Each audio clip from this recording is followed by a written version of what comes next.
Eileo guys, and welcome back. We're back at it once again with the latest and greatest Nat 5. Her name is Aris, and I do believe she is either like the apprentice of Merlin or she's somehow related to Merlin. I didn't read her story, but I saw like a quick snippet here that she has some type of relationship to Merlin, and Merlin especially in regards to the Wood One and Dark One at some point in the game's timeline were smiley face gamers. So I'm excited to see what Aris has to offer. At the time of this video, her Primal Festival is going on too, so if she happens to pique your interest, it's really up to you to decide if she's worth it or not. I'm definitely intrigued by that because her design already looks pretty cool, so let's see if more than her design is good, because cool design is awesome, but if I can't, number one, pull that Ashramon, and number two, use that Ashramon, it's like, oh, you look cool, let me take a photo, and life goes on here. But let's go ahead and start with the fire one. I think she's going to be in the regular egg pull. She's not part of Heroes Festival, so good luck pulling her, especially with the excessive amount of Nat 5s that we have. And yeah, let's go ahead and get it. So the fire one here, or shall I say Fire Iris, is a defender type, coming in with 28k HP, 2.4k attack, and then 3.6k defense. HP is more of a balanced type range, that's fine. Attack doesn't really matter because she's a defender, and her defense, especially for RGB Mon, is pretty rock solid. So let's take a look at these skills. So right off the bat, her variant leader skill is defensive stance, which if you guys saw my Benedict video, basically means it decreases the attack power of the opposite party. This is normally good for healers, and it looks like here, no spoilers alert, but it looks like she heals all allies according to this active skill, which great synergy already. So we're starting off here wonderfully. So starting with her 3-star skill, she has weaken, 80% chance to reduce the enemy's attack and defense power by 40% for 2 turns. And then for her 5-star skill, she has defense up here with the golden emblem. And I want to say that the Mighty Duck on my Discord, if you guys haven't joined that yet, the link is in the description below, had said that if you see any emblem with that signature or visualization up there, that means it affects the entire row. So not just your 4 Ashramon on that one side, but that entire row. So 8 Ashramon. That's spicy. And remember, Mighty Duck said that, not me, so don't come for me. Join the Discord and come for him. But this increases all allies participating in battle by 70% for 2 turns. This is an AoE defense up, boys. Wild. So in regards to her skill books, Weaken does receive a 10% damage boost, goes up to I believe 90%, another 10% damage boost, weird, yeah. So it goes up to 90% for 3 turns, pretty solid. Defense up gets a lovely 25% recovery up bonus, and it also goes up to 3 turns fully booked. That's going to cost you 8 Nat 5 books, but they aren't bad if you somehow can get them. I mean, I wouldn't sweat it, but even in her current state, she's definitely usable. So this is going to be an Ashramon, in my opinion. Doesn't really matter which side that she's going to be on, but she's probably going to be like a left lane baby girl, making sure she can heal the left lane, making sure she can apply defense down. And the biggest selling part here for Titans or Apophis would be 100% just her debuffing. So you want that weaken to go off on the left lane, so any of the Ashramon on the right lane can benefit from that debuff here. But yeah, I think she may be a game changer depending on what your team composition is, especially for Apophis. In regards to Titans, curious to see how that defense up is going to play or act, because we know what the lovely Wood Titan does, and he doesn't do very good things. So like leech sets and making sure you get your Shinobis and Belial's, I do believe is her name, out is always the biggest priority. But maybe she takes a thought of a Fire Poseidon if you're still using Fire Poseidon like me. But overall, I think we're off to a good start. So let's go ahead and move on to the water one next. Alright, here we have the water version of Iris, who is an attacker type coming in with 30k HP. She's an attacker type with 30k HP, dude. Wild. Absolutely wild. Her attack is 4k, and then her defense is 2.5k. Classy, but that attack stat, dude, that's chunky for RGB. Wow, I'm actually like shaking and crying right now. Let's take a look at her skills though. So 3-star skill, Battle Rush. Her attacks restore 10% of allies HP and SP.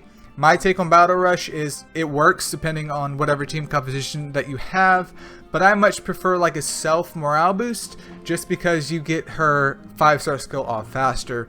Obviously Battle Rush is better than nothing, but just one man's opinion. Take that with whatever you want. And then for her 5-star skill, which this one switches from being like a healer to doing damage.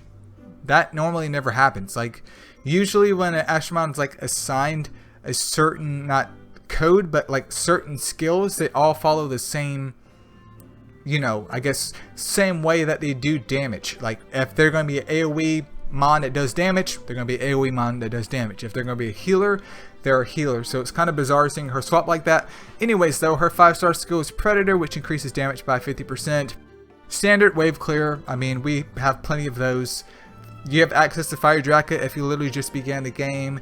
There's Dark Mona. You have access to the anniversary mons if you're playing during the anniversary. Outside of that, you can pick up Water Monas, save up a whole bunch of Nat 5s in the future, and eventually get your other Fire Drakas going. But even an Evo 2 Fire Draka and a Dark Mona at the beginning of the game, regardless of how long a player has been playing, is already enough in my opinion. So if you don't have either of those and you want to change up the meta, feel free to do so, but yeah, this is just your standard wave clear. Not really going to waste too much time covering that outside of her books. So, Battle Rush does receive a 30% damage boost. It goes up to 15% for everyone. Yeah, 15% for everyone. And Predator gets a 35% damage boost. As I stated before, wave clear, not really worth the books in my opinion, but it's up to your discretion. Moving on though, we do have the wood version of Aris, who is an attacker type, coming in with once again 30k HP, love to see it, 3.9k attack, and then nearly 2.8k defense. So very slight tweaks in, you know, in regards to like the water one for the wood one. So overall, her stat distribution once again is pretty solid, especially for attacker. Nearly 3k defense, dude. You love to see that. But in regards to her skills, 3-star skill, Lethal Strike. This is great for Apophis. This is also great for the lovely Void Dungeon, depending on where you're at with that. For me, hitting the water one, I believe, has been problematic because for whatever reason, my Wood Ashramon in regards to Lethal Strikers, I do have like Wood Acers, has just been very mid. So having another Ashramon like this, and we can already see attack up in her kit here too, will be a lovely addition to the family. So her 5-star skill is the attack up here. So there's some utility here with her having Lethal Strike and attack up, which makes her, at least in my opinion, either a left lane or right lane mon for Apophis, depending on your setup here. And of course you can just slide her in here if you happen to have her variant into the Void Dungeon and hopefully get past those stages so you can start sweeping and getting those lovely Void Crystals like the rest of us here. So overall, I think positive. And I didn't read off the attack up for the 5-star skill, but you know, if you're just listening to the video, it increases allies' attack power by 40% for 2 turns. Pretty standard. And I like to mention too, it damages all enemies. This isn't for healing. Seems to be the only fire one is for healing so far here. But in regards to the books, Lethal Strike does receive a 20% damage boost. And then attack up receives a 20% damage boost and goes up to 3 turns with a passive skill effectiveness taking that 40% up to 50% if you get her fully booked up. Not necessarily needed, but always nice to have. But this is a Nat 5, so use your books wisely. But overall, I think this is a great addition for Apophis and of course the Void Dungeon. But moving on here, we do have the light version of Aris, who is a tank type, coming in here with nearly 47k HP, 2.3k attack, and then 2.9k defense. Okay, I could complain, but you know what? That's okay. If you're doing the Prima Festival, make sure you guys stay tuned, especially for the Dark one too, to see which one may be the one that you want and the other one that you may pull and just cry out tears if you've wasted all your gems and you have nothing to show for it. But let's take a look at these skills. So 3-star skills weaken, I covered that earlier in the video here. It's purely used for debuffing. 90% chance though for 2 turns, so a slight upgrade to the fire one, I do believe. And then for the 5-star skill, it's Keen, which increases critical hit rate by 15% and critical hit damage by 25% for 3 turns for all allies participating in battle. Remember, that's for everyone.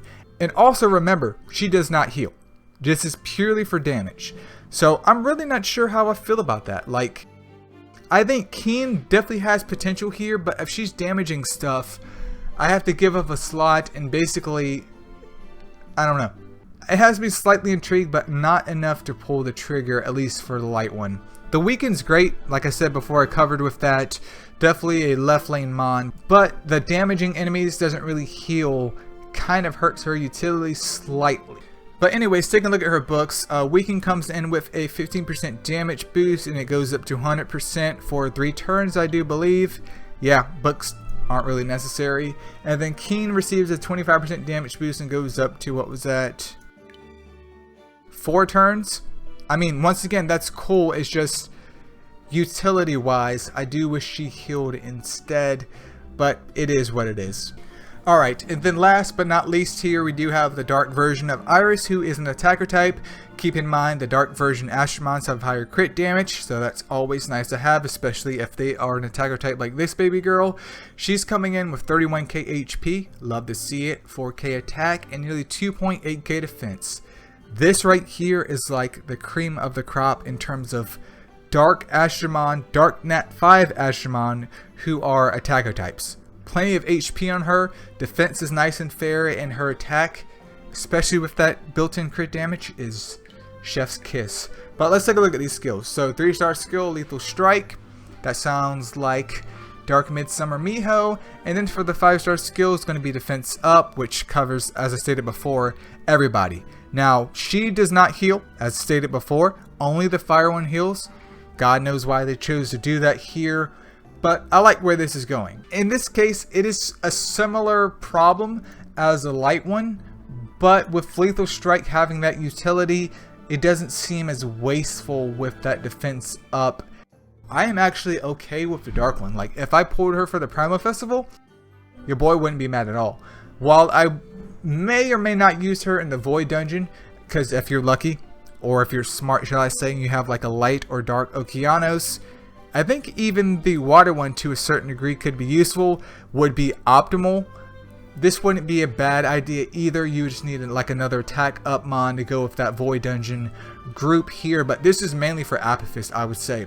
Could be wrong, but I would say mainly for Apophis. But yeah, she's not bad whatsoever. So Lethal Strike fully booked up gets a 25% damage boost, while Defense Up receives a 25% damage boost and goes up to 3 turns. Let me correct myself, it's 4 turns.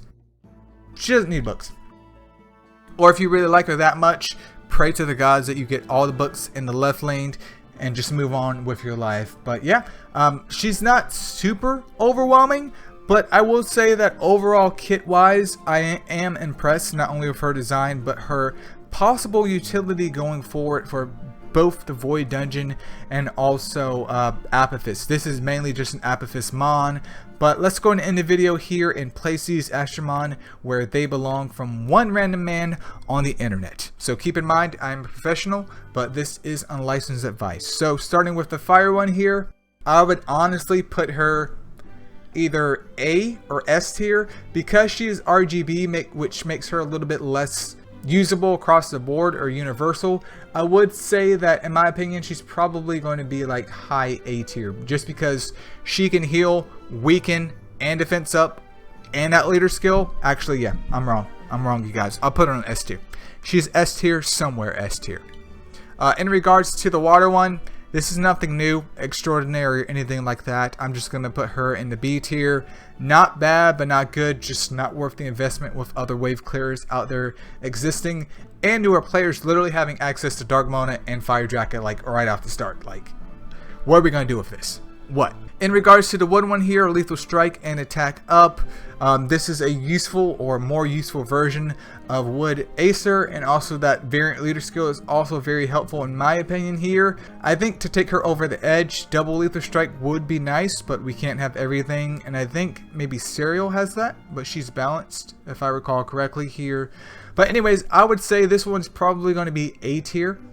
Could possibly be S tier, but I would say A tier for sure just because of the Lethal Strike and Attack Up. You bring in someone like Wood Acer or Serial with their boosted attack up, you don't have to waste a slot for a healer. There's a whole bunch of utility here, but yeah, I think she's a great addition to the Wood Astromon Lethal Strike family. The light one, Weaken and Keen, not really bent on her damaging enemies. This one should have been a healer in my opinion, because it's just kind of a waste of her attack stat, and she's definitely going to end up on the left lane regardless. So this is just another mine you have to worry about keeping alive, versus her keeping everyone else alive even with her leader skill here. So I would still say probably top of the A tier. It's just, I don't know. If she was a healer, I think, in my opinion, 100% S tier, but because she's not, I'm going to drop her down slightly to an A tier. And then last but not least is going to be the dark one here, Lethal Strike and Defense Up. In regards to Apophis, this is definitely an S tier Ashermon.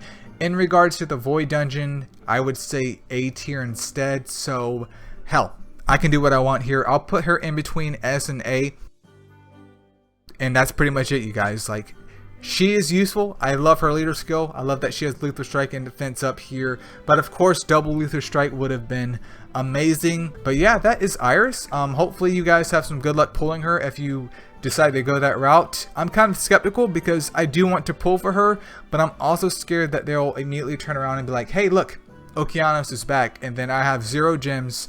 I have Light and Dark Iris and no Okeanos, and then I have to wait for maybe like another year, because Okeanos' last Primal Festival happened, I believe, at the beginning of this year, and we are more than halfway through. So yeah, feel free to leave in the comments below about what you guys think about Iris. Is she worth going for in your opinion or not? This is predominantly just a Void Dungeon slash Apophis Ashermon.